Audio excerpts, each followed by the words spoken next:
Hello everyone, and peace of Christ all of you. Please invite your friends.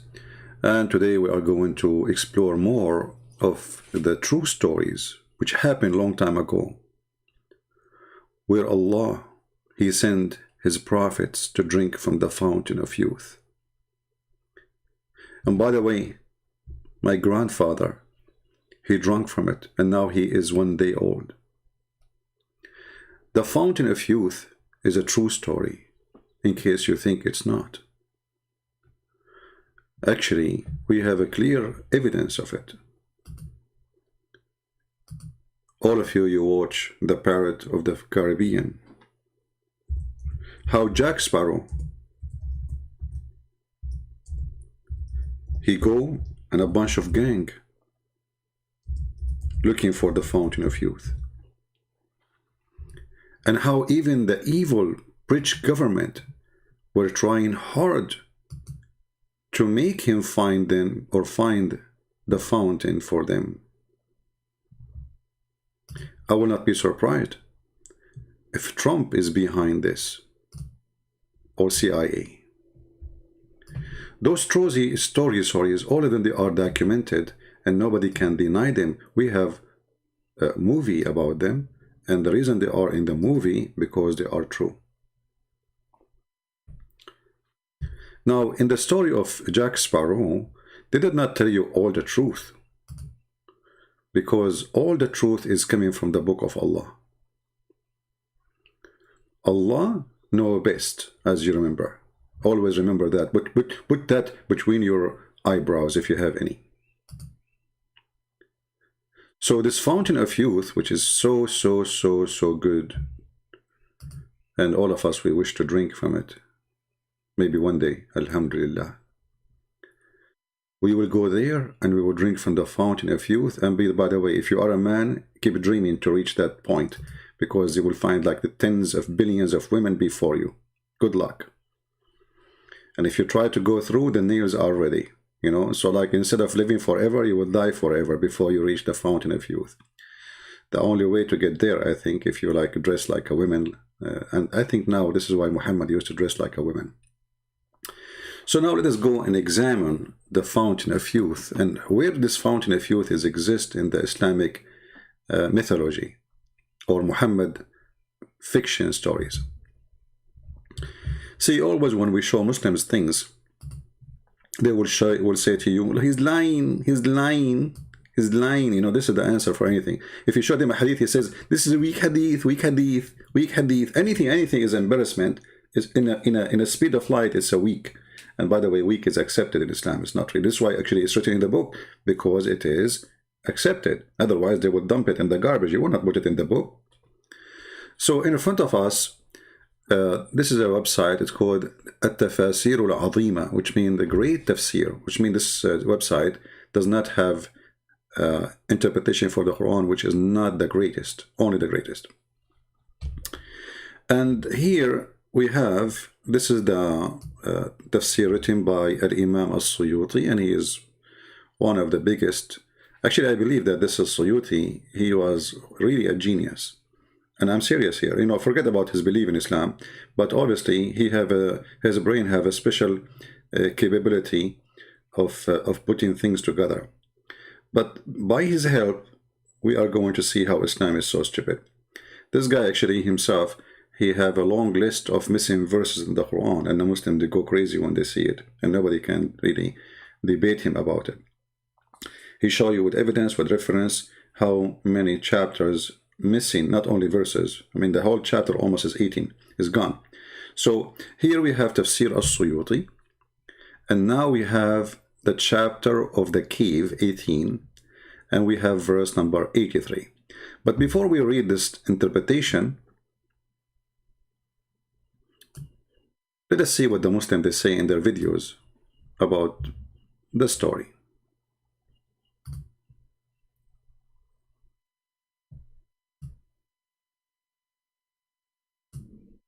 Allah subhanahu wa ta'ala mentions the story of Dhul Qarnain. And Allah subhanahu wa ta'ala says, وَيَسْأَلُونَكَ عَنْ ذِي الْقَرْنَيْنِ. We gave him power in this world. and we allowed him a path everywhere. And he went to the easternmost, he went to the westernmost. There are stories mentioned in the Quran about Dhul Qarnain. He was a just king. He thanked Allah subhanahu wa ta'ala. He found people of all different types and persuasions. And then the final one that is mentioned, the final group of people, حتى إذا بلغ بين السدين, when he came to essentially a valley, there's two mountain slopes coming here. وجد من دونهما قوما, he found a group of people. لا يكادون يفقهون قولا, they did not understand Dhul Qarnain. Dhul Qarnain did not understand them. In other words, this was a civilization that had no middle ground. In the good old days, once upon a time, before Google Translate, how did people translate from one another? There were people, intermediaries, who had traveled to both lands. Inevitably, you would find somebody who spoke Latin and Arabic, who spoke, this language and that language. You would find somebody. Dhul Qarnain went to such a faraway land that the language of those people and the language of Dhul Qarnain had no middle ground. So Allah is mentioning this is a far-flung civilization. And here you see how the stupid story started. So those people, they don't understand the language, and he have no translator for them. And then a second after, we will see that they are talking to each other.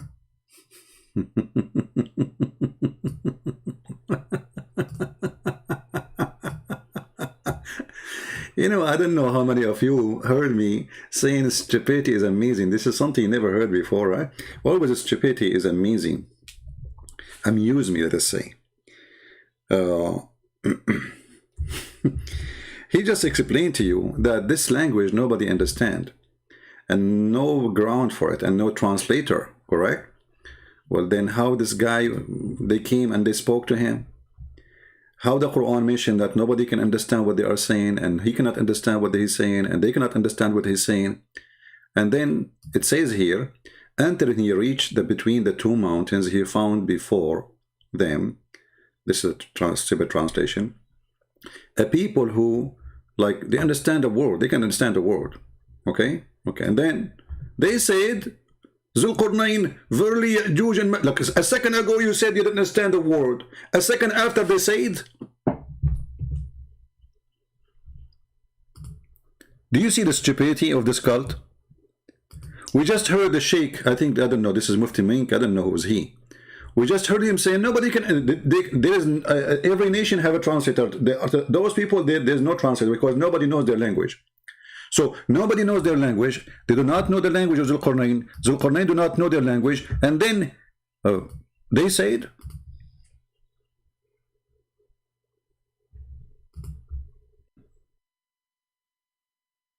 and then he said, what happened? And he said, and the sheikh, he said at that time there's no Google translator. I'm so glad he acknowledged that, because they might say that Google created by Allah. Here right away you see how the stupidity of this cult is a jumping machine. I mean, don't even they notice what they just said? He cannot understand the word and they cannot understand the word. And then after a second, they say to him,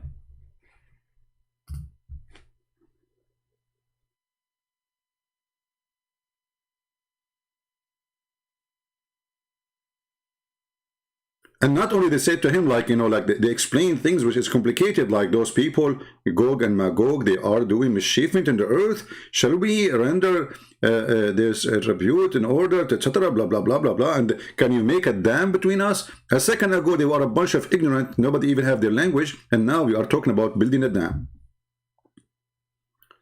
And then he said,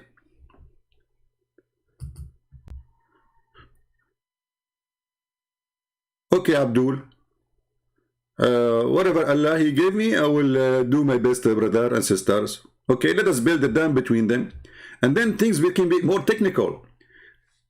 They do not understand him, he don't understand them. And then he said, bring me a block of iron. How in the world they knew that he want a block of iron if he don't understand the word? But anyway, this is not really our topic. I just wanted to show you that when Yasir Qadi, he says, the standard narrative has holes, I say to Yasir Qadi, it's not only the standard narrative has holes. all of you are full of holes. Your Quran is a book of holes. And how in the world Alexander the Great become a Muslim? In fact, the guy is a bisexual. I mean, this Muhammad, he made anyone he is famous a Muslim. If Muhammad was exist at that time, trust me, he will make Trump a Muslim. Anyone coming his way, I mean, Alexander the Great is a Muslim. All the books of history confirm that this guy, he sleep with everybody. He sleep with men, he sleep with women.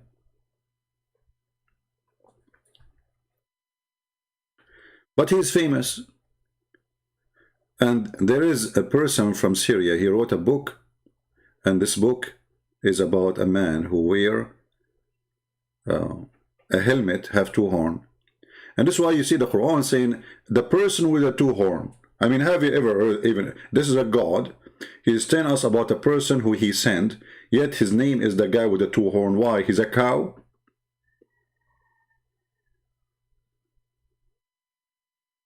Do even Allah knew the name of this person? So now today, we are, we spoke before, if you remember, about the stories of Moses and the fountain of youth. If you remember, Moses, he made a speech in front of his people, and he says, oh, children of Israel. And the funny, by the way, they say Israel is not, there's nothing is called Israel. This is Palestine. But the stupid Quran keep calling them children of Israel. Obviously, the children of Israel, they are Indian from America. I mean, even your stupid book keep calling them the children of Israel. So Moses, he made a sermon, and he spoke to the children of Israel, and he told them, I am the most, he asked them, who is the most learned person among the people? Someone's asking Moses. Moses says, I am me. Come on. Me. Then Allah, he said to him, you stupid Moses, it's not you. Moses, he said, like, what? Not me? So Allah, he admonished Moses, and he told him not to ascribe all the knowledge, not ascribe to all the knowledge to Allah only. Then came to the divine inspiration. He says, yes, one of our slaves in the junction of the two seas is more learned than you. And here, by the way, translation of the junctions of the two seas is Al-Bahrain. Bahrain, the country is called Bahrain? This is where it is. The funny, if you go and see where the Bahrain is, you will see that Bahrain is connected to the Mediterranean, which is very funny. So there is a person who lives in the conjunction of the two seas, and that is Al-Bahrain, in Bahrain.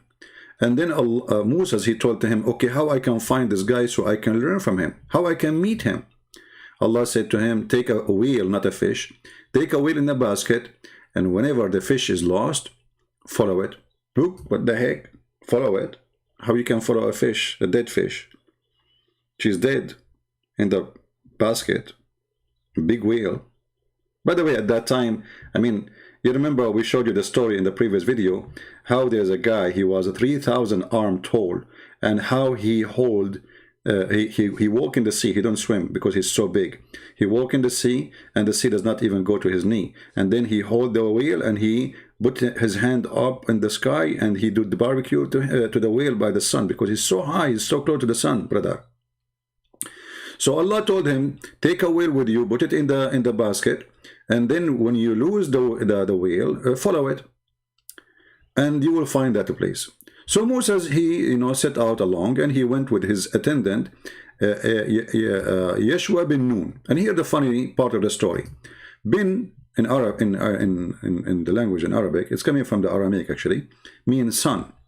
Nun is a whale. I mean, look, even the servant, his name, Yeshua, son of the whale. Look at this, brother. I mean, obviously, there's no fabrication in the story. So Moses now, he have to take a whale with him, and then he choose a servant, and his servant, later, by the way, he became a prophet, but this is a different story. His name is Yeshua bin Nun, the son of the whale. Unbelievable, alhamdulillah. And then they carried with him the fish, which is the whale, until they reached the rock and rested there. Until they reached the rock. I mean, is that how simple? You go all the way from Israel, all the way to Bahrain, and then you find a rock. There's only one rock in the way. Let me open the map. You see, I said to myself, I'm not going to stay long, but I don't know how to do that. Sorry. I will start making videos just without going live, by the way. So to force myself not to stay long. Because as long there is, you know, more ideas will come and things is endless. All right. So let us open the map of Prophet Vogel, peace be upon him. So this is the country we are talking about. It's a little island in the Persian Sea, which the Arab today, they are fighting to correct the Arab Sea, but all of us, we knew that this is the Persian Sea. They love to hijack anything. So supposedly Moses, he went all the way from Jerusalem or from Israel, wherever he was, and then all the way to Bahrain, brother. And then they found a rock. I mean, the story makes sense. I mean, think about it. Think about it.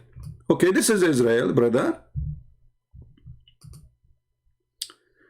And now, Moshe, how are you, Moshe? Are you doing good, Moshe? Okay. So Moshe now is going to take a route from Israel, brother, and he will keep going from here.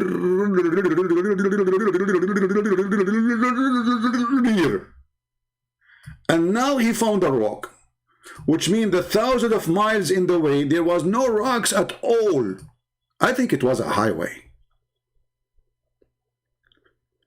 Like Moshe kept driving his feet, you know, driving, and then until he arrived to the rock.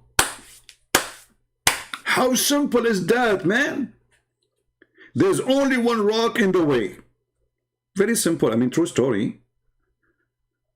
You see, if I am the one who made a book and I am saying I did this, how many Muslims will laugh at me and they will say Christian Prince is mentally ill?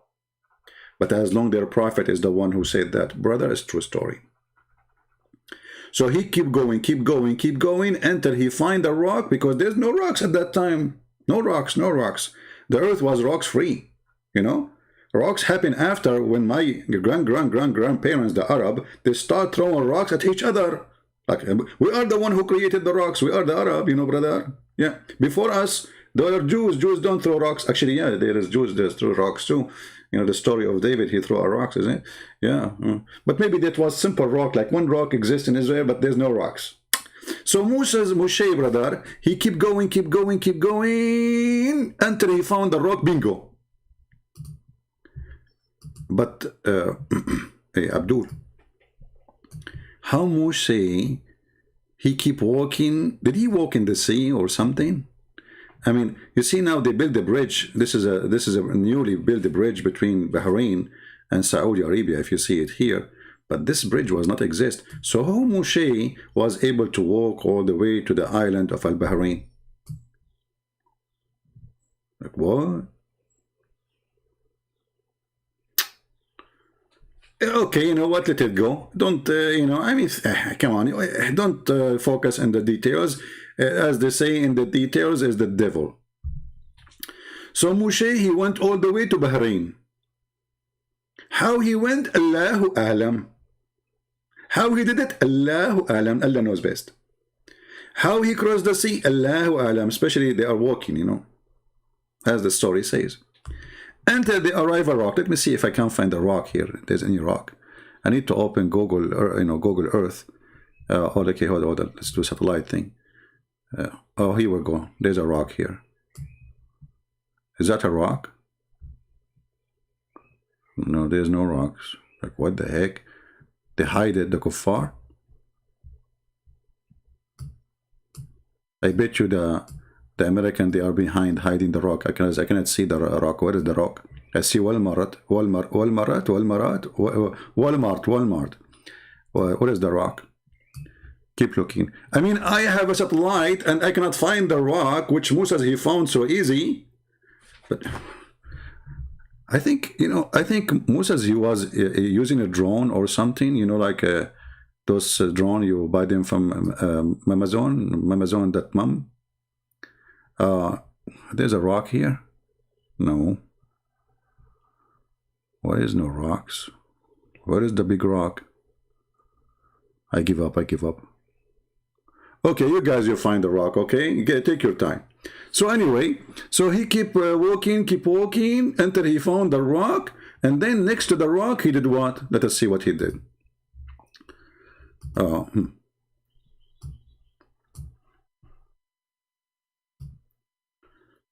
Okay, until they reached the rock, and they rested there.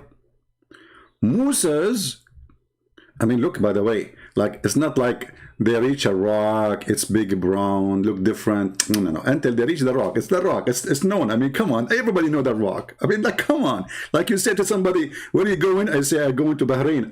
Okay, I meet you in the rock. Oh, sure, I will meet you in the rock too. There's only one rock in the world, man. So easy. Anyway, so until they reach the rock, Moses put his head down and slept. Look at this idiot. Why you put your head down and you sleep? Can't you put your head up and sleep? Shame on you, Moshe. He's doing maybe a trick or something. Okay, he put his head down. Sufyan, the sub-narrator, he's a sub-narrator. I mean, look at this religion. There's narrator, sub-narrator, submarine narrator. And then said, somebody other than Amr said, at the rock there was a water spring called Al-Hayat. Here we have to stop. There's a water spring called the life. And none. Do you see the word none? When I was learning English, I was like saying to myself, what's wrong with this? Like none. You know, they told me that a woman, she, she surrendered herself to God. They call her none. And then none submit to what's anyway, okay, so let's let it go. So a none come in touch with the water, but become alive, brother. Deep. That's deep. You touch the water, you don't drink the water. You don't even need to drink it. You touch it. Just touch. Not here. Leave don't touch me. I said touch the water. What's wrong with you? So you touch the water, and right away you will become alive. Like, hold on. How he touched the water and he's dead? So the dead, he touched the water and became alive? Hey, dead man, go touch the water. I'm dead, you idiot. I cannot move. So a nun touched the water but became alive. Okay? So some of the water of the spring, look, now here's the details. Now he explained the questions and he getting me busted. Because I said, how the dead one can touch the water? Look, he refuted me. And some of the water that is spring fell over the fish. That's it. There's no excuse not to believe now. It's clear. So some of the water of the spring fell over the fish. So it moved like weak. And they slipped out of the basket. Look at this. And entered the sea. This is what happened to you when you walk next to the fountain of youth. Here we go. You lost your sardine. All right. I mean, and the story continue. You can read the hadith by yourself. It's a long story. And this is again in Sahih al-Bukhari, hadith number 27.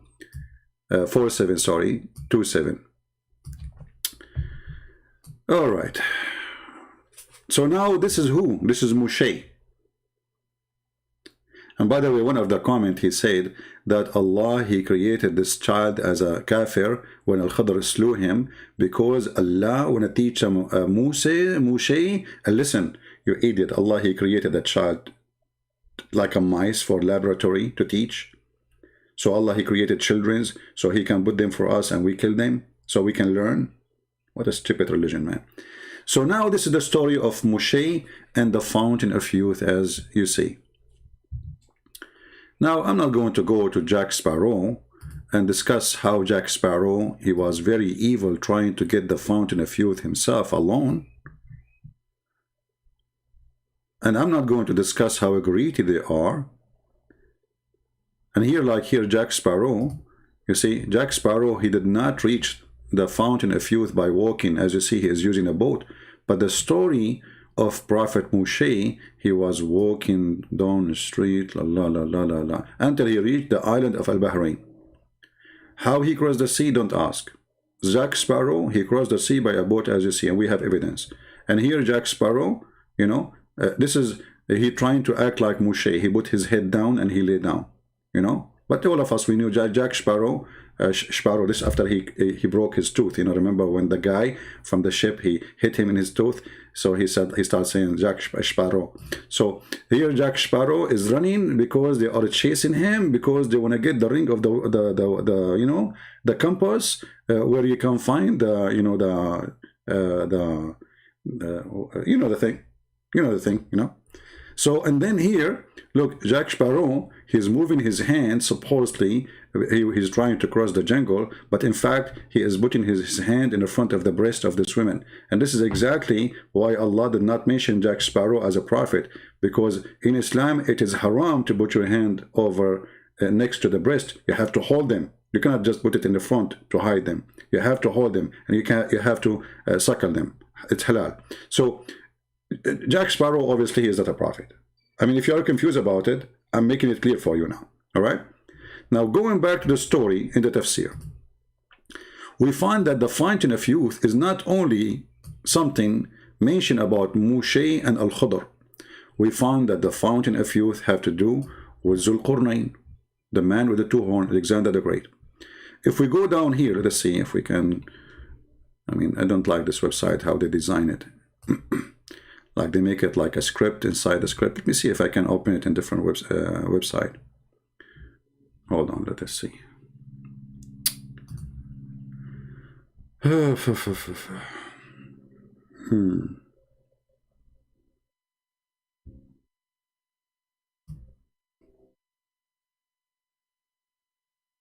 Okay.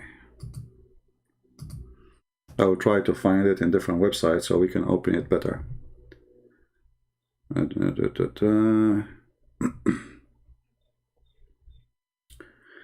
We found it in Google Books. We don't want Google Books because we cannot use Google Translation. All right, we found different website here. Let us see this one. Hold on, give me a second.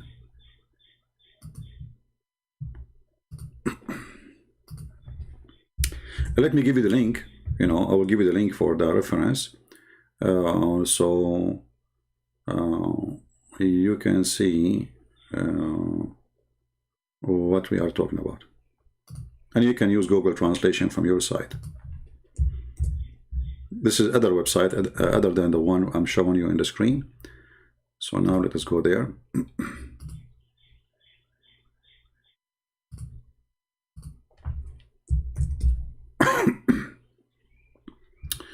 All right, so now we are opening the new website. All right, so here it says they are asking you about Zul qarnain. This is a chapter 18, verse number 83. Right? And then here we will see some explanation about this person. It says here that some of the people of the book, and obviously they are Jews, they ask Muhammad about a man who going all around the earth. And then Muhammad, he says, I know nothing about him. Muhammad, he said, I know nothing about him. Let me open the website, using Google Translation so we can read together.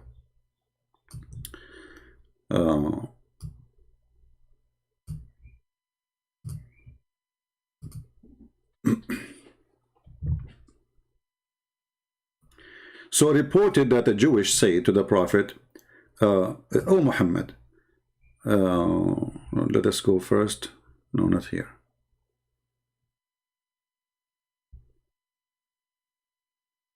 Anyway, you can read this part. Oh Muhammad, do you remember Abraham and Moses and you learn about them from us? Imagine the Arabic says, and you learn about them from us. All right, Abraham, Moses, Jesus, the prophet, you heard of them mentioned from us. Do you see it? Muhammad, he never knew about them from us. Muhammad, he did not say to him, no, I did not hear about them from you. I heard from Allah. He kept mute. So tell us about the prophet of God that mentioned in the Torah except in one place. Muhammad, he said, the Jewish guy, he said, who is he? Sorry, Muhammad, he said, who is he? Who is he? They said, Zul qarnain. He said, I have not heard anything about him. Do you see it? Until this moment, Muhammad, he is confirming that he heard nothing about him, and actually all the messengers before, the Jewish mentioned their names, and according to the story here, they mention Abraham, Moses, Jesus. He heard about them too from the Jews. And now they are saying to him, tell us about Zul qarnain. He is mentioned in the Torah, and obviously the Jew is getting Muhammad busted, because there's nowhere, you know, there's a prophet of God, his name is the man with the two horns in the Torah. So obviously here the Jew is trying to see how stupid Muhammad is, and he was successful. So he said, I know nothing about him, I learned nothing about him. And then they went out happy because Muhammad, he could not answer. All right? But when they are leaving, brother, before you leave they leave the door, Jibreel, he come down from the ceiling and he told Muhammad the answer about Zul qarnain. He told him, I will tell you a remembrance of Zul qarnain. Oops, Muhammad, he fall into the trap.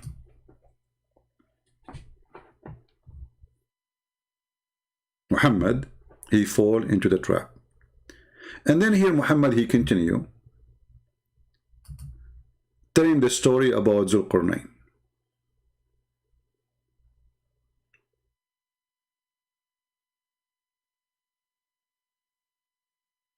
And there is a hadith actually which is very funny, where Muhammad, he said, I am not sure if Zul qarnain even was a prophet or not.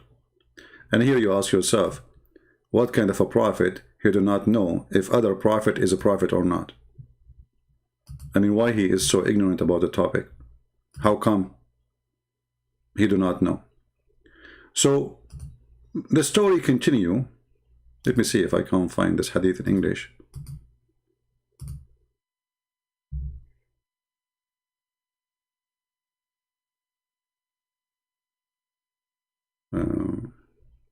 Anyway, in here it says that Muhammad, he says, I'm not aware if he was a prophet or not, in the translation in English in this website. So anyway, the story continue. And now Muhammad is trying to get more details into us, because supposedly the one who taught him now this is Allah. So this is a very confirmed the information to him by Allah himself. If we go down, and this is where I want to go with you, let us see.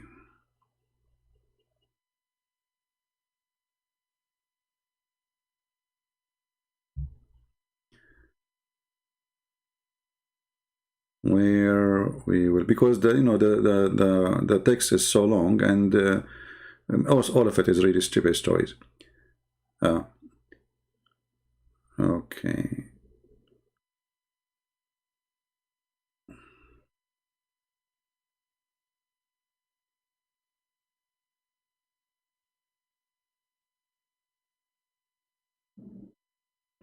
Yeah, it says here down. Let me see if I can find it without reading the whole thing. I will search for the word horn. All right. So he have two horns. Okay. Zul qarnain, he have two horns. Let us see if we are in the right place.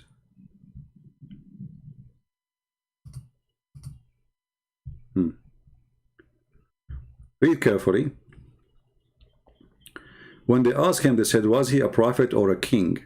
he said, was neither a prophet or nor a king, but he was a righteous servant of Allah. Okay? And Allah loved him.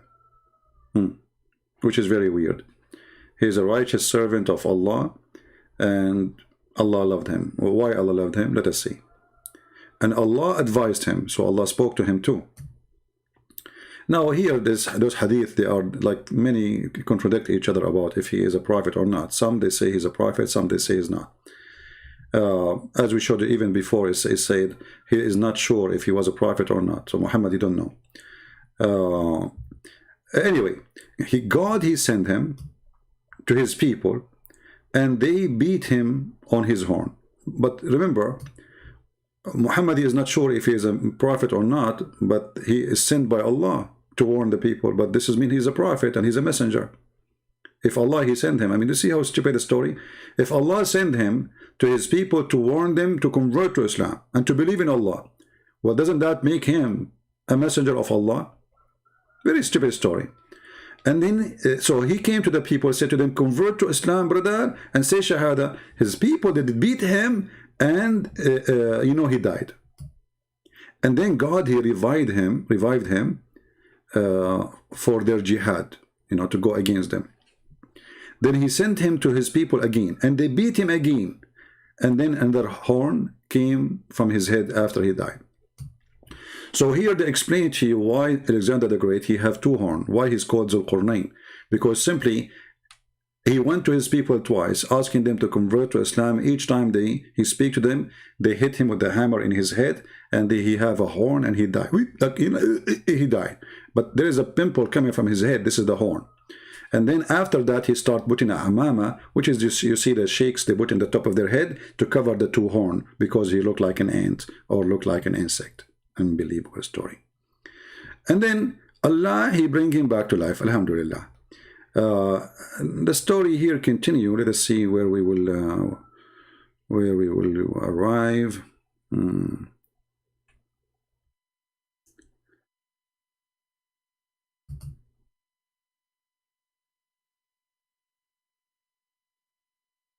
Let us see.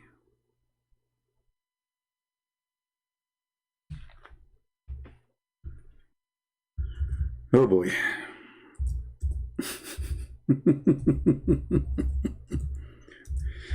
I wish you guys, you read Arabic, because that will save me from all the hassle and this, like translation. Okay.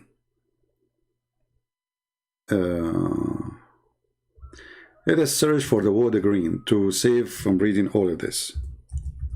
Green. Look like translation is different. Let us see. Search for the word water. Okay. Here we arrive to the story of Al-Khadr. So you will see that this man, and the Muslims, they try to deny that he is Alexander the Great. They keep saying to us he is not Alexander the Great. Here you will see that he built the city, it's called Alexandria. He built the city, it's called Alexandria. And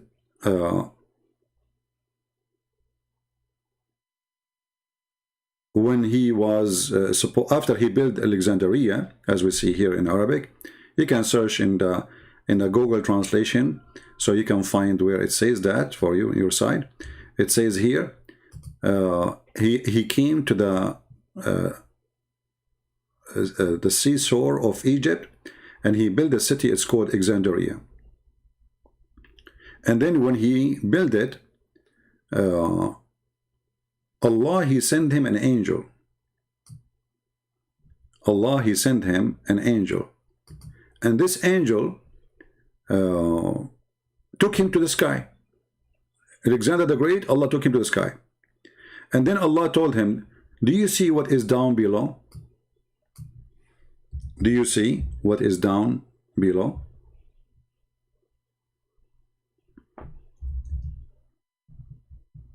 Isn't it amazing to know that Allah, he took Alexander the Great to the sky?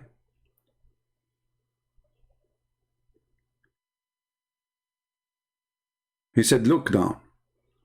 And then he says, I see my city, and I see other cities with it.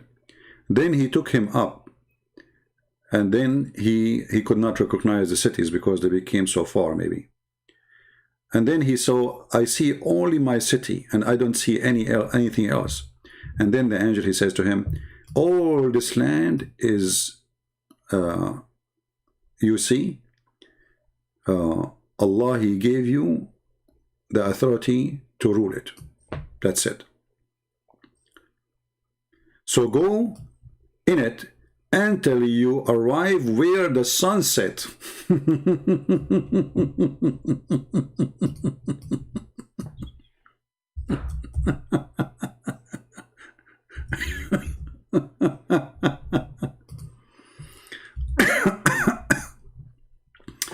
I don't know what to say. So Allah, He sent His angel and He took him up to the sky and He told him, keep going. This is all your land. You keep going until you arrive where the sun set.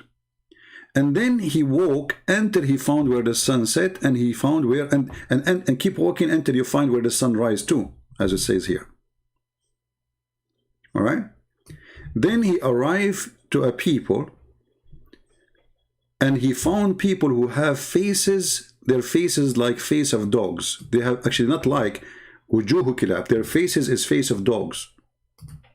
So they are not a human, as I explained to you before. Their faces,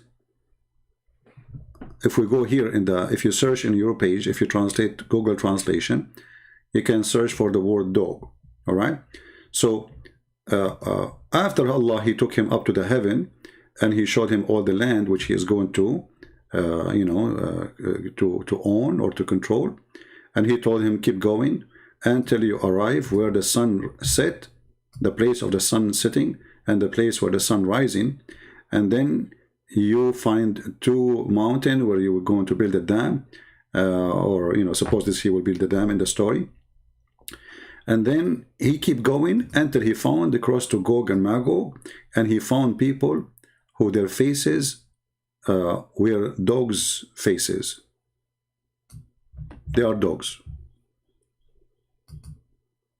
Okay. But now we will find something different. You see, all the story until now, we did not see anything yet about the fountain of youth. I mean, what is the fountain of youth? Suddenly, you will notice in the middle of nowhere that Al-Khadr appear in the story. Remember, we are talking about a person who does not exist in the time of Moses. Remember the story in the Quran speaking about Moses meeting Al-Khadr, right? But now we will find that Al-Khadr, he appear again in the story of Zulqarnain. So if you go here, you will see that Zulqarnain, he used to go around, and then one day he stood upon a mountain. It's called the mountain of Adam.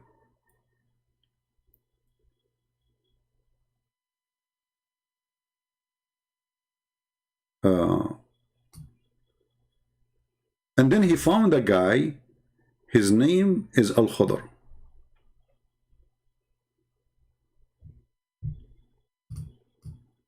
In that mountain. I don't know if we have any Muslims here are listening, because I found that this is kind of astonishing, stupid story. The Khadr, he said to him, and Khadr, he was a person who been given knowledge and wisdom and understanding. Hey king, do you see that paper which is hiding from the palm tree? He said, yes.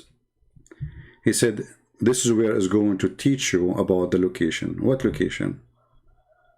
What is that? Maybe later we will understand more. And then he says to him, and Al-Khadr was reading from a book. So Allah, he gave him a book. Remember, this is not Al-Khadr knowledge. This is a person who Allah gave him a knowledge. he said to him, I see a book, it's written in it, Bismillah ar-Rahman ar-Rahim, هذا كتاب من آدم أبي البشر أوصيكم ذريتي وبناتي. So in the name of Allah ar-Rahman ar-Rahim, this is a book written by Adam, the father of the human.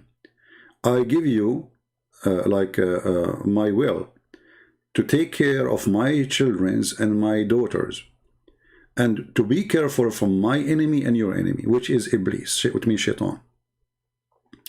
He is the reason to send me down from the Firdaus, which is supposedly the garden of Adam and Eve, to the land of the earth.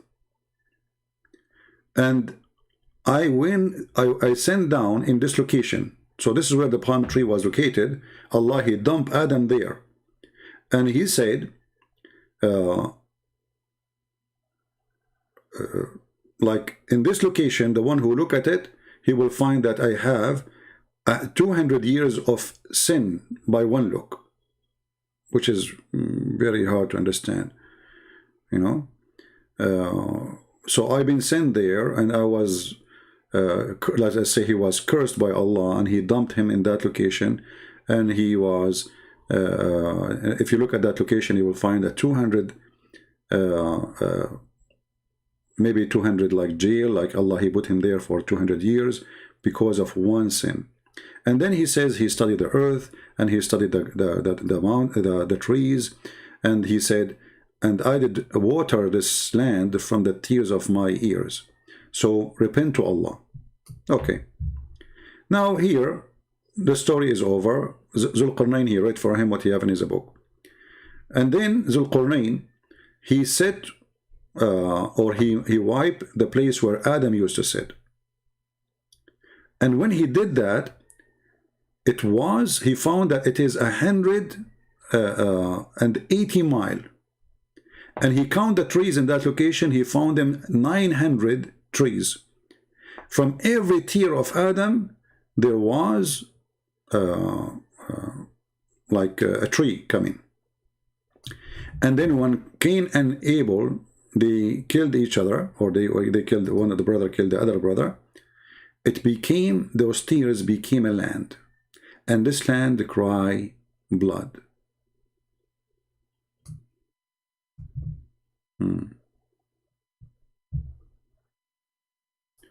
I don't know how many Muslims are listening.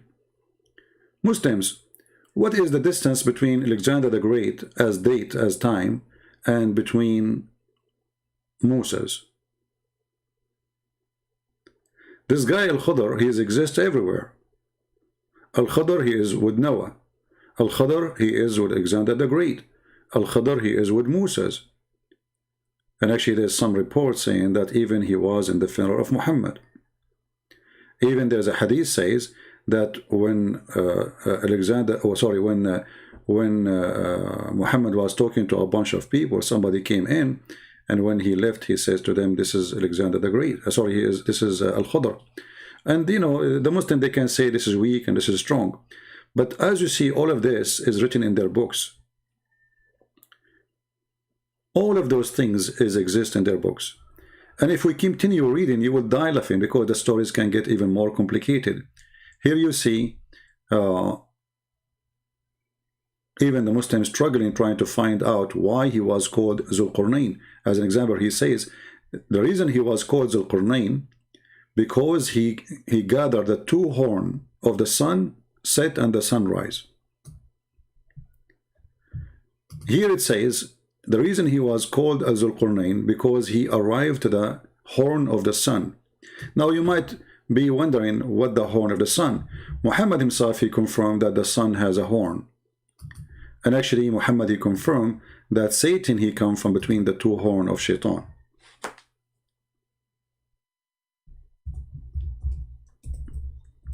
And maybe I have to stop here, because that video will go forever if we want to read the whole thing. And maybe we can continue later. So if we read here, let us see. As you see, Muhammad is beyond recognition of science. Muhammad is the biggest scientist. So Muhammad, he believed that Shaitan, he have horn. And the same Muhammad believed that Zul qarnain have a horn. Two horn. Shaitan has two horns, Zul qarnain have two horns. As you see. And Muhammad, he said something very funny. I don't know why the Muslim did not translate it here. See, translation is gone. He said, don't pray when the sun rises, and don't pray when the sun set. Okay, why? Let me see if I can find it in different translation, a different hadith. All right, here we go. We found it in different one. Why?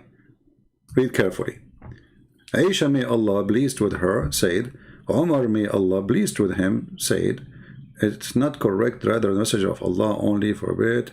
He said, don't seek a prayer when the sun is rising or when the sun is setting, for it is the rise between the horn of Shaitan.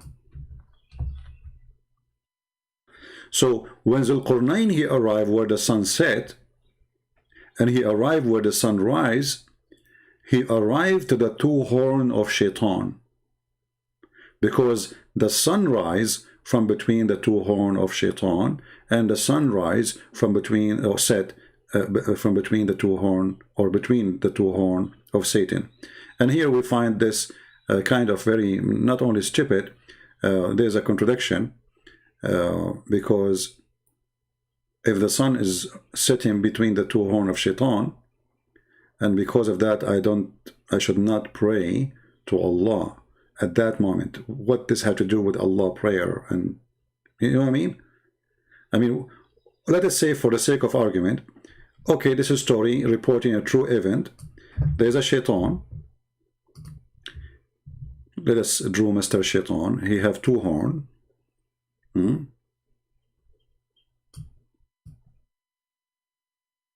This is Mr. Shaitan. And now the sun is sitting between his two horns. Let us make the sun with a green color so it can appear, or red.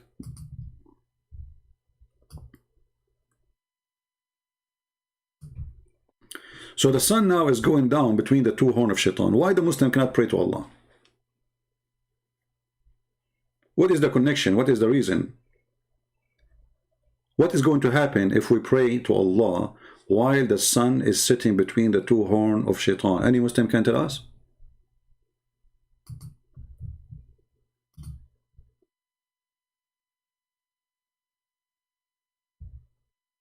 There's any Muslim can help us? Who is a Muslim have an answer for this? The sun now is sitting between the two horns of Shaitan. And by the way, this is what NASA found, right? So, why I cannot pray at that moment? What will happen? Any Muhammadan?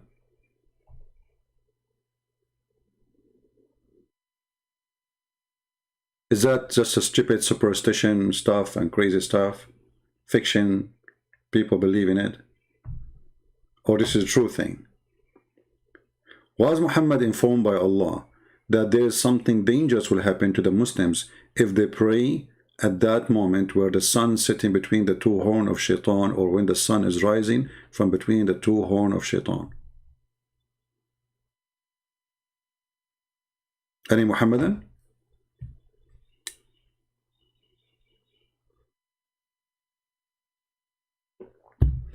You know, I wish I can finish all the reading, but as you see, this is very long, and that will take me really for long to finish it. And I'm trying to make my videos shorter.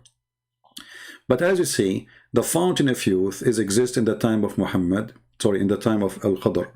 And later we will find it exists in the time of Zul qarnain.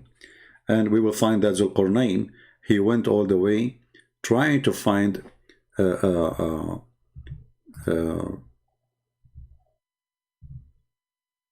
fountain. And we find that Zul qarnain and Moshe or Moses and Al-Khadr, they make like a three comedian who they are they make a kind of a fiction story, and this fiction story is endless. And the Muslims, when they say that, I mean, when a Muslim sheikh, he come to us with these stories, the question is where he got these stories from.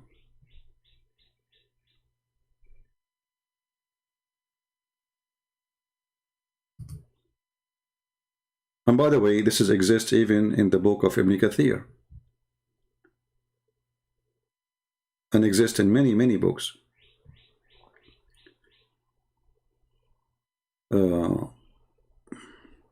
But let me, before we finish, maybe we can go to the part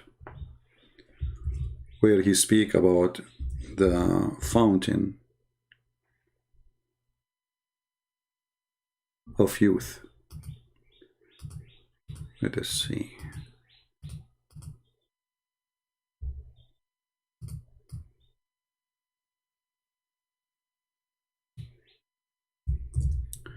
Let us go back to the page. At least we can complete the topic,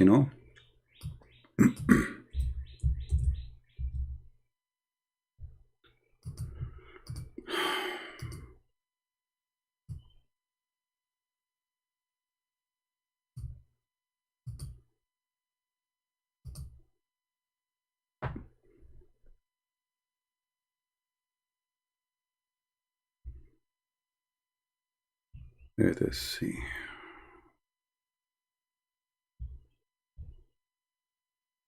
Tons of fiction stories, stupid stories, none of them make sense. But why I'm not surprised? Very normal. This is what Islam is about.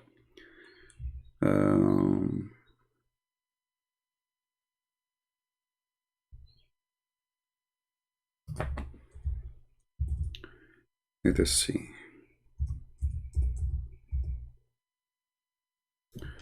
All right.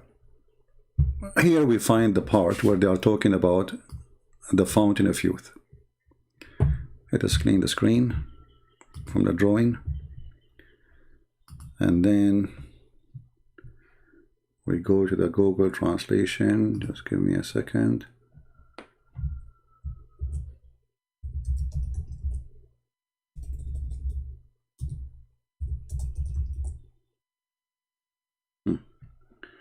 So if you have the page on your side and you click at Google translation, you can search for this word, closes. You see it? And then you will find the part, because as you see, it's not a page, it's almost like the whole book is there. So the story is saying that they arrive to a water well or a spring of water.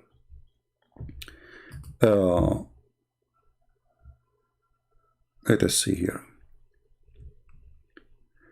Al-Khudr, before, he said to him, I mean, you can go read before from the beginning, actually a little bit more. You will see talking about how many soldiers he have, that Zul qarnain, in each place he go, he stay for 12 years.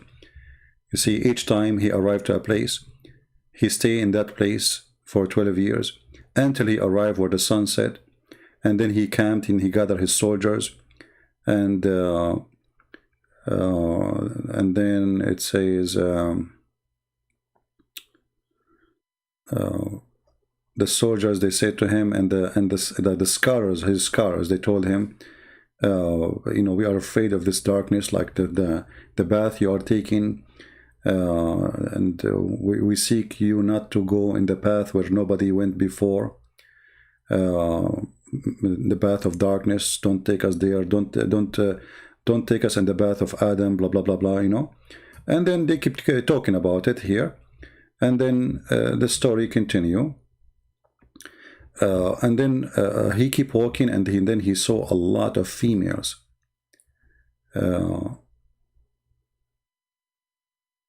He saw horses, and they told him there's horses. He looked, He says, where is the horses? He says, females. He said, what females? He says, the virgins. So he chose 6,000 of female virgin horse. And then he chose from his soldiers 6,000. I mean, I know, like, when you are reading this, nothing makes sense, right? But I mean, this is what it is, what we can do.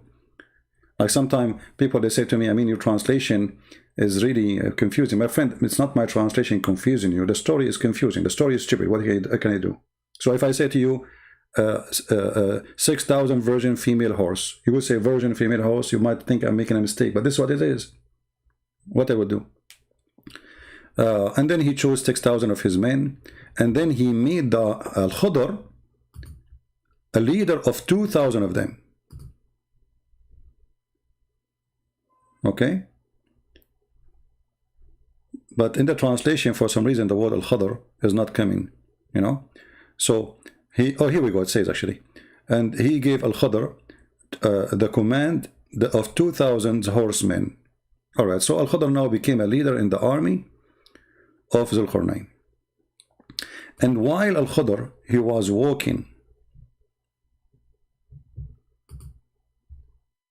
Zul Qarnain came to him from his house, and Zul Qarnain, he went down to the house of Al-Khudr. And while the Khudr, he was walking in darkness. I mean, look at the connection. How he is in the house, and now he is walking in the darkness. Don't ask me. So he was walking in darkness, and the people, they went away from him, and then he throws some like a dice, made from like a ruby, something like this. He threw it, and it fell in the edge of water spring.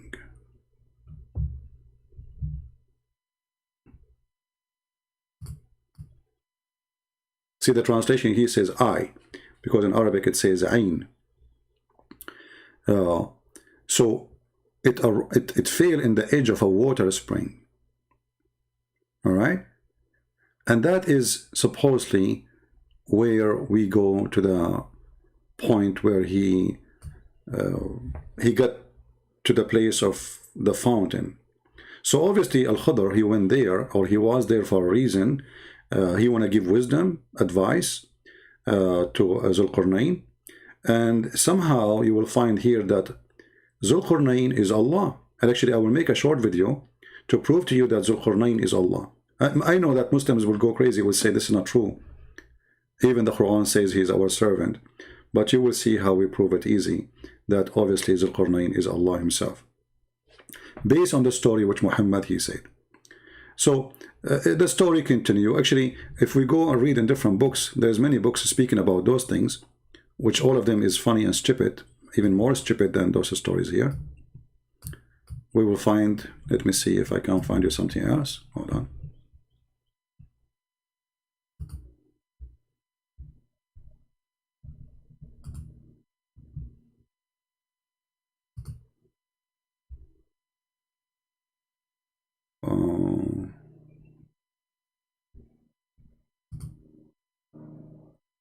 Yeah, here actually we see more details. Let's see, hold on.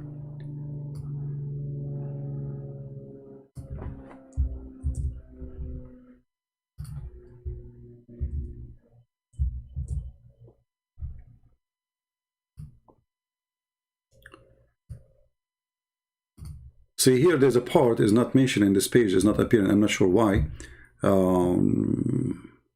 Maybe it's there, but I did not see it. Yeah, maybe Al-Suyuti, he took it off. It says here that when he arrived, when he threw the ruby or that thing in his hand, and he arrived to the edge of that fountain,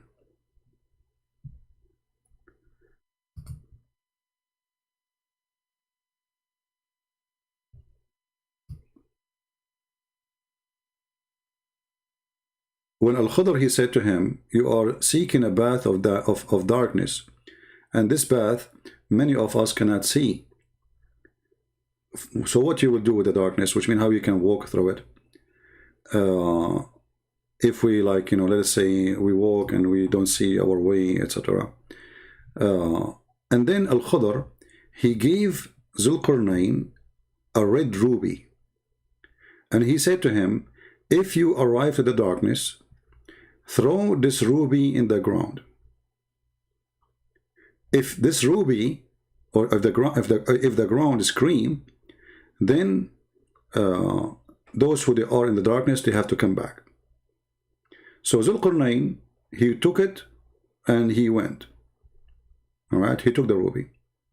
And Al-Khudr, he noticed what Zulqarnain he want. What he want? He want the fountain of youth.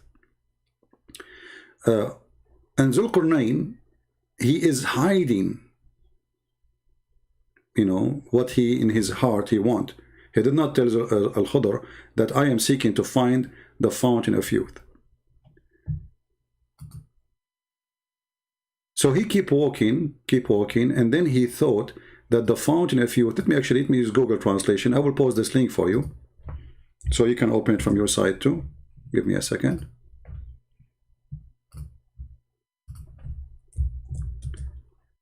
You see, Islamic, when we talk about Islamic reference, you will find that Islamic reference is a messed up reference. It's thousands and thousands of stories, and the more you learn about them, the more you die laughing. Let me give you the link here.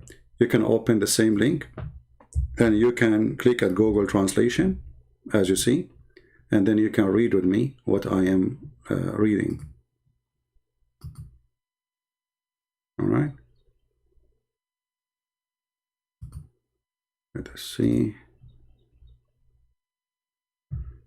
Yeah. So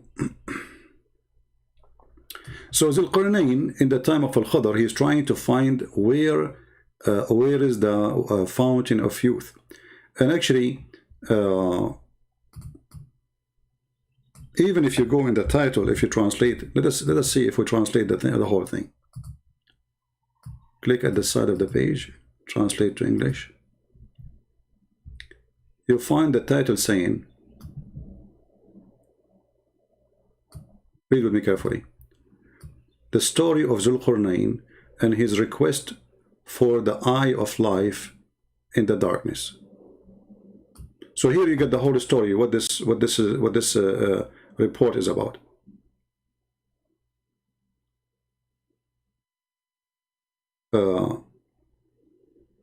Zulqarnain, he wanted to find the fountain of youth.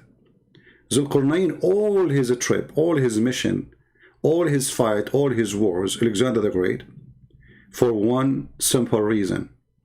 He wanted to find the fountain of youth. I will let you read it all. I mean, this is endless, as you see. You can search, you can do your own study, you can make notes. Sadly, most of you do not know Arabic, but those who know Arabic, they will enjoy it more because they can read the original text. But as you see, this is the most stupid cult ever come to existence. It's not only it's a collection of fairy tales of the old or the ancient, but it is stupid fairy tales. And suddenly the stupid fairy tales became part of a book, it's called Quran.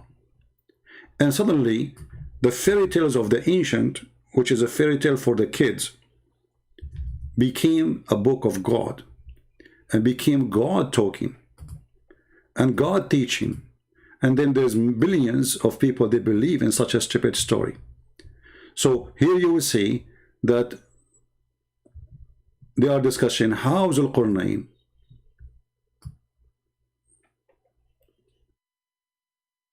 that the scholars of the people, the Muslim scholars who study the books, trace back how Zulqarnain was working hard trying to find the eye of life, which means the spring of, in Arabic, the word ain is eye. But when you put eye water next to it, it make it eye of water, which means spring of water. So Zulqarnain trying his best to find it. Zulqarnain, when he lived forever, Al-Khudr, he was there for a reason. And obviously Al-Khadr, he don't want him to find it in some stories. Like Al-Khadr, he want to keep the eye of the fountain of youth only for himself, for his own use, so he can stay alive forever. Obviously, Al-Khadr, he is against anyone to find this fountain. He don't want Zul Qarnain to find it, because that will make him alive. And this is how the Muslims explain how and why Zul Qarnain is not alive forever, but Al-Khadr, he is alive forever. So I will stop here, because the story is endless, as you see, but just I wanted to share with you things, you know, we don't mention always. And the difficulty part of this thing, of those stupid stories, is the English translating to your language. But thanks to Google translation, maybe you will not get the perfect translation, but you get the idea. And the idea is very simple. Islam is a superstition, stupid cult. Everything about it is nothing but superstition. By a man, he claimed to be a prophet of God. But ask yourself, can really a prophet of God, who spoke to his God, or his God, he inspire him, he come with such stories? And if the Muslim, they will say to you, oh, those stories are not in the Quran. My friend, they are in the Quran. As you see, this is Al-Qarnain in the Quran. He found where the sun set, he found where the sun rise. So when those scholars, they are coming to you with the stories, and most of it is coming either from your prophet or from his companions, and speaking about this person, he arrived, entered, he found where the sun set and where the sun rise. That is in the Quran. And then the Muslims, in order to avoid the disaster and the stupidity of the Quran, they say, oh, he he did not really say, the verse does not say he found where the sun set. No, he did not say that the sun set in murky water. This is how it appeared to him. Anyone see the word appear to him? Anyone see the word he thought? It is Allah who is talking. The Jews, they asked the man, tell us, they asked Muhammad, tell us about Zul Qarnain. Muhammad, he said, and we show you the interpretation, saying, I know nothing about him. Then Jibreel came to him right away. And Muhammad, and by the way, some story says it took him a few weeks, so the story of right away is very funny. So Jibreel told him, and now Allah is talking. Allah is the one mentioning here, says, until he came to the rising place of the sun. Where is the rising place of the sun? The sun rises everywhere. You do not need to go anywhere to find the rising place of the sun. That is stupid to say. So when they try to explain, they try to say to you, oh, this is how it looked like. You know, he saw it rising, but it's not really. But no, hold on. It says, until he came to the rising place of the sun. So here there's two things. There's timing and there's location. And he found it rising on a people. He found people near it. And then if you continue, you will find that this guy, he continue before it actually, where he found where the sun sitting. Enter when he reached the sitting place of the sun. It's a place he reached. What happened there? The sunset. He found it. It's Allah is not saying he thought. You see, Allah is reporting the story. He found it. He report a find. Not he thought. And the funny, the Muslim, they say to us, the Quran is an amazing language. So can't Allah he use, instead of he found, he thought? Is Allah like, is your God Allah stupid? If you want to say he thought, he will say he thought. He did not say he thought, he says he found it. And even the Sayyid Muhammad himself, he confirmed that the sun set in a murky water. Was Muhammad unaware and he have wrong understanding of the verse too? And you Muslims, you have better understanding? Isn't it this is your prophet saying that? And here I need to ask a very simple question. Is that the same water where the fountain of youth is? You see, all this video is to come to an end. Remember, the Quran speak about where the sun set. It said what? You see, the Muslims, when they try to fabricate answer, they say, oh, it's like when you see the sea, when the sun set in the sea, the guy he thought it is the sea where it goes inside. It says here spring. The sea is not a spring. It's so clear. It is, the sea is not a spring of water. And if you Muslim, you claim that Allah, He speak perfect Arabic as you claim, then Allah, He uses stupid language to say spring of water if it is a sea. Because a spring of water is something small. It's a spring of water. All of us, we know it's spring of water. So here the sun set in the spring of water. The spring of water is where the fountain of youth. The spring of water is where Al-Khadr in the story we showed you is seeking to find. Are you seeing the connection we are trying to do? The reference we showed you from Tafsir al-Suyuti and other tafsir, as we saw here. This tafsir here is to lead us to one thing, that Zul qarnain was trying to seek an eye of water, a spring of water. Zul qarnain, he arrived to the eye of water. And the Quran confirmed that. And he found there the sun sitting there. Al-Khadr, he drank from the fountain of water. And he did live forever because he drank from the fountain of water. Al-Khadr, he gave him a ruby, and he said when you arrived at the darkness, Al-Khadr, he don't want him to keep walking to find the fountain, or let us say he found it, but he did not dare to continue walking because it became so dark. So he gave him a ruby. He says to him, when you arrive to the darkness, throw it in the ground, and if the ground scream or something like that, you back up, you go back. So all the stories lead us to one thing. This is a cartoon. This cannot be from God. And when the Muslims try to defend their cult by saying all kind of fiction stories, that the Quran never say the sun set in murky water. Actually, if you search right now in Google, in YouTube, sorry,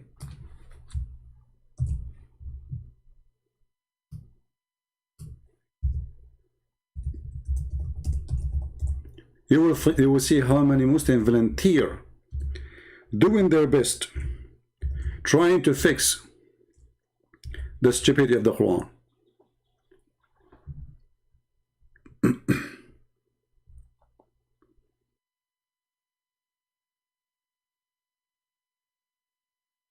Let us see.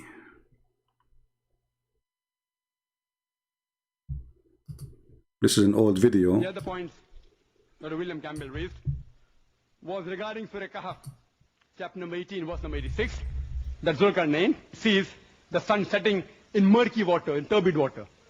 Imagine sun setting in murky water, unscientific. Imagine. The Arabic word used here is, it is wajada, meaning it appeared to Zul qarnain. William Campbell knows Arabic. See, this guy, he don't speak Arabic, by the way. He became expert in Arabic. The word there in Arabic, wajada, wajada, it means appear. The word wajada, we can go right now to the dictionary. The word wajada means he found, and even actually the Islamic translation, not even one of them says it appear. It says he found it. So this is the stupid Zakir Naik. They ask him how in the word it says he found it. He says found it. That doesn't say found it. It says wajadaha. Wajadaha means it appeared to him.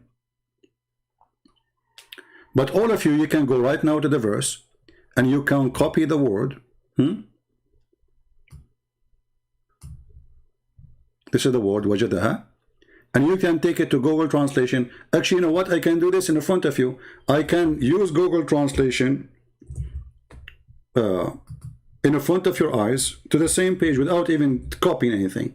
You know, like you open the page here with Google browser, and we have the original translation in English in the right side, and the Arabic. So what we do, we click here, translate to English, and then this verse, verse number 86, will be translated. Let us see what Google translation will be.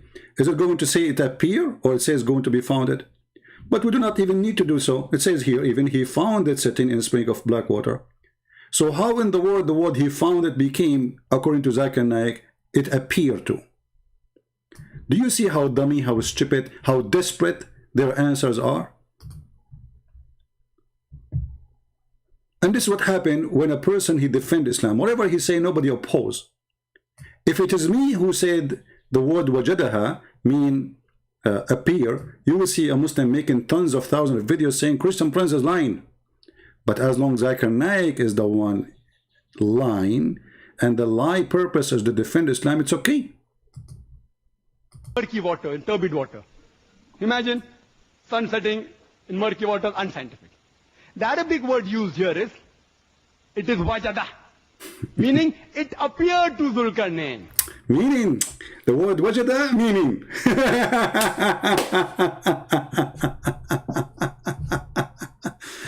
And with this, I wanted to say thank you guys for being here. I hope that you found where the sun set today. And I hope that you guys, you get some more clue about where to find the fountain of youth. So all of you, you can grow young again. And you can be very handsome, good looking, like me, alhamdulillah. And you can be young like me, alhamdulillah. And, you know, I wish I can share with you some of the water of Zul qarnain, the fountain of youth. But you know what? I made an agreement with the director of Jack Sparrow movie that I will not tell any information about the location where we did our movie. So, because they will sue me, honestly. I mean, we have a contract. I can show it to you. They made me sign a contract that I will never, not only me, by the way, all those who work in the movie of Jack Sparrow, the Pirate of the Caribbean, we sign an acknowledgement that in no way we will tell anyone where the fountain of youth is, especially women. I mean, no way. I mean, like, your mother-in-law now, she is 90, and soon she might go. And now she go drink the fountain of youth, and now she is 16 again. Good luck with that. So they made a sign says specifically, you don't tell women. Specifically. Okay? And because, you know, like, there's a lot of women here. Sorry, I cannot share. You know, I mean, if you are just men, I mean, we can share with you that. You know, and by the way, Zakir Naik, as long you know the meaning of the verse and you know Arabic. Do you speak Arabic? And as long you know Arabic very well, you idiot. Was your prophet an idiot himself? He did not know where the sun set. He did not. How come your prophet? He did not say. He found it. He thought. He said it's set in a spring of warm water. Even your prophet, the prophet of the Abdul, the biggest Abdul, Abdul number 1 in the world. So my friends, thank you very much for being here. And I know now many women, they will be upset from me because I'm not going to tell you where's the water. Please forgive me. I made a promise. And however, if you are a woman who knows how to make baklava, we can discuss different conditions. You know, like if we make an agreement, you supply me with baklava for the rest of my life, every day, huh? Then I might think about telling you, you know, to get like maybe like little tiny, maybe few drops of water will make you like maybe 40, 45, 50 years younger, you know. But you have to sign, like we have to go to the lawyer and, you know, appear before the judge, you know, Judge Huri Buter. And, you know, you hold the ring of the, you know, even the Lord of the Ring is in the Quran and in the Hadith. Go and read the stories about the Lord, the Ring of Solomon. You would die laughing. Actually, I say to you that number 1 stupid chapter in the Quran, which nobody can beat it, is chapter 18. Flying carpet of Sulaiman, you know, Sulaiman, I mean, crazy stuff. Not only about Al-Khadr, the 7 sleepers, or, you know, you name it. You know? Look at this story. Look how beautiful it is. You know, look at this, look. This is the most funny stories ever. Chapter 27 and chapter 18 are the ones who they are really very, very funny and very stupid. And actually here, just to show you one thing here, the stupidity. In chapter 18, there's a verse which I find very amusing. They ask Muhammad, those who they are, the, you know, the Christian they speak about, those who they've been chased by an infidel king, they want to kill them because they became Christians. How many they are?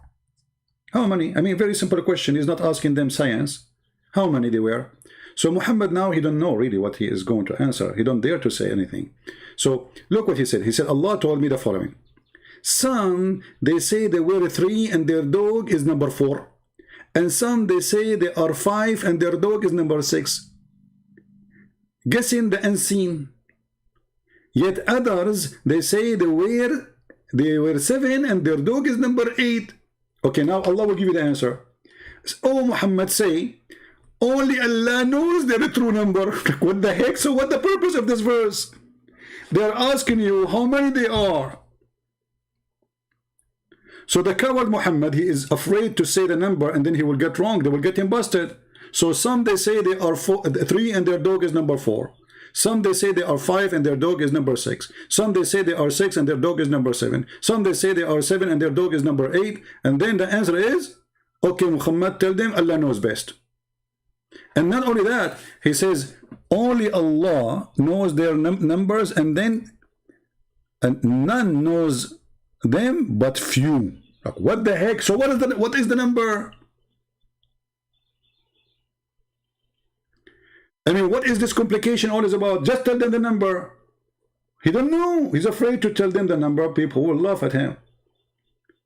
The story name you eat is called the 7 sleepers. I mean, isn't it obvious what is the story? What is the number?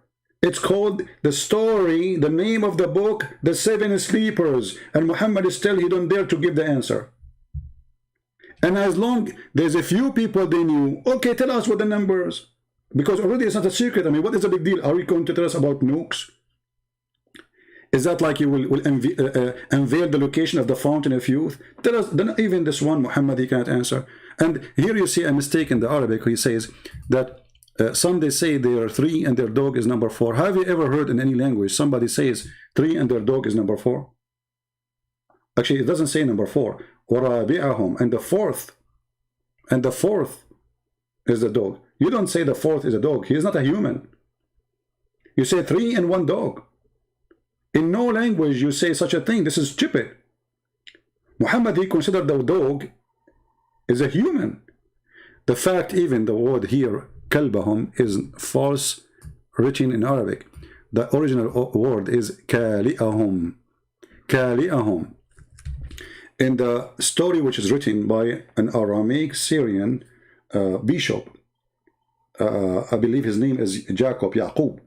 In this story, it says that it's a fiction story. It's about a group of guys who run away from a king just because they became Christians, and they hide for their life in a cave. And then God, he sent an angel, and that angel was kali'ahum, not kalbahum. So the stupid Muhammad, instead of getting the word kali'ahum, he said kalbahum. Either Muhammad was the fool or the one who wrote the Quran for Muhammad. He got it wrong because of maybe the way it's written close to each other. Kali'ahum simply is the one who provides them. This is why you see that this, according to the verse here in the Quran, this dog, he opened his 2 arms. Have you ever heard of a dog have 2 arms?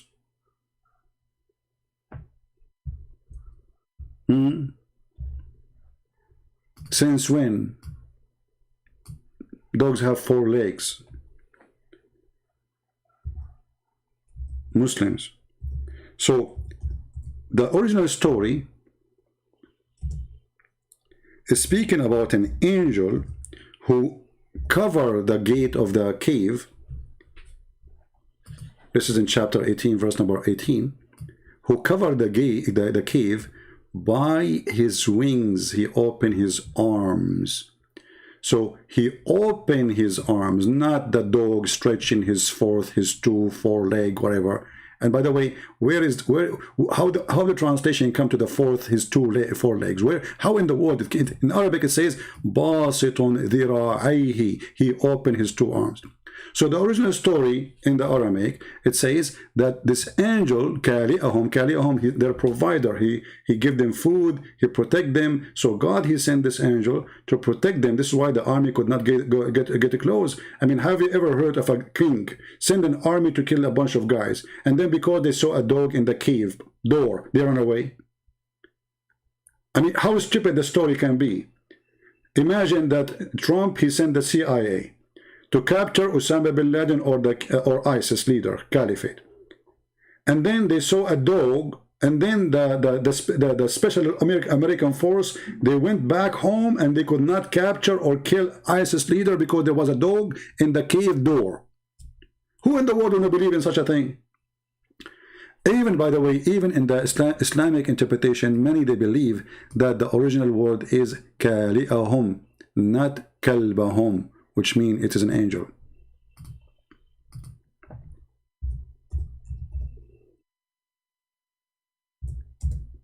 Maybe we can make a video about it.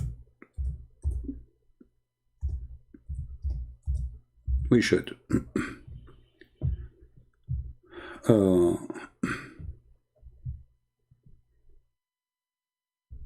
Let us see, hold on.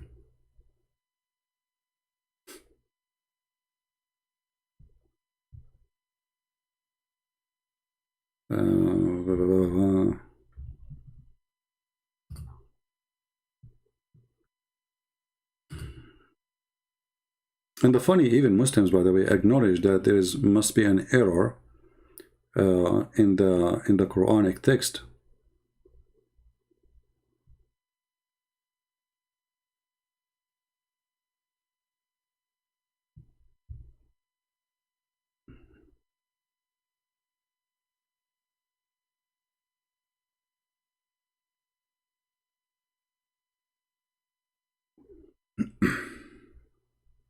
Let's see, hold on.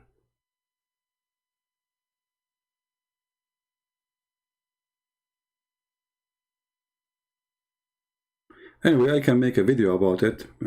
See, I said half hour ago I have to go, and I said to you, bye-bye everybody. I believe, can you believe it? That's why I don't want to go live no more. I will make short videos and post them, because the short video we are talking about already now is 1 hour 32 minutes. Do you see how short it is? It's very short. So I want to say thank you guys for being here, and I really appreciate having you. I hope when we go live, if you like me to keep coming live, you invite more people and you share the links, and more people they join us, so more Muslims will leave Islam. In the same time, I will start posting short videos, but I will mostly post them in the Arabian Prophet account. In the Arabian Prophet account. The reason, I noticed that YouTube took almost 20 to 30,000 subscribers from my account because I did not use it for a while. And here I wonder how in the world they do that. So the account, I think it was almost 100,000 subscribers, and now maybe it is 70 something, you know. So I'm going to start posting the short videos in the Arabian Prophet. Maybe the admin can post for you the Arabian Prophet account, and you can subscribe there. And I will make a video to tell you that I'm going to post short videos there, so we can keep that account alive. You know, this is what YouTube does. I mean, even when I go, before I leave the live streaming, it says to me, as an example, current view is 10,000. But after we close, you will find it says 6,000.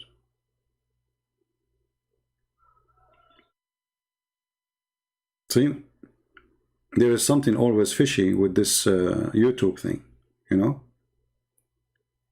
Current view now is 1,000, sorry, and then it says the total playback is 8,165. So it should appear 8,165. Let us see when I'm done. Check and see what the number will be, and then you will find it's like 6,000 or maybe 5. So how the 8,000 switch to 5,000 or 6,000? You know, people subscribe and then they come again. They found themselves unsubscribe, and obviously they did something to my other account, the Arabian Prophet, from more than 100,000. Now I have, I think, last time I looked, it was maybe 70 something. I forgot how much, how many. So we will start posting in the Arabian Prophet account short videos. And please subscribe to that channel so you can join us in the short videos. And then maybe I will go live in this one. So still we will use both, all right? We will see. Anyway, I want to say thank you guys for being here. And I hope all of you found the location of the Fountain of Youth, even though I was trying my best to hide my GPS. So none of you will find where is the location of the Fountain of Youth, because I live very close to it. And actually all my neighbors are very young, especially the ladies of my neighbors. I gave them water from the Fountain of Youth in exchange of an agreement. They cook for me and they make salad. One she makes salad, one she clean the house, one she clean my car, and the other one she go and do shopping for me, and the other one she wash dishes in exchange of giving them some water from the Fountain of Youth. And for sure those ladies are very happy, because finally they do not need to use makeup. They are so good looking now, and they feel so young for real, you know. And their husband, this is the only problem, their husband looks so old compared to them. And now they are thinking of divorcing those husbands because they don't match. I mean, come on. You married your husband 40 years ago, and now he's maybe 60 years old. And now, like, look what? You know, you are 17 years old. Like, come on, you are not going to stay with somebody who's 16. Hello? Yeah, you know. And I told them, why you don't give a drop of water to your husband? They said, no way. We need a new husband. Enough is enough. So anyway, they are free to do things. You know, they have their own way of thinking. Allah gave a freedom for the women, brother. Allah protect women freedom, women rights. Islam provide women rights. Yeah. And one of their rights, favorite rights, is Allah will allow the Muslim men to beat them. This is a right for you to be beaten by a man. Very wonderful. Alhamdulillah. Thank you very much. May the Lord bless you all. And I will see you soon again, maybe tomorrow. Christ is Lord. Islam made by a dummy for the dummy. Look for the Fountain of Youth, and when you find it, let me know. Take care.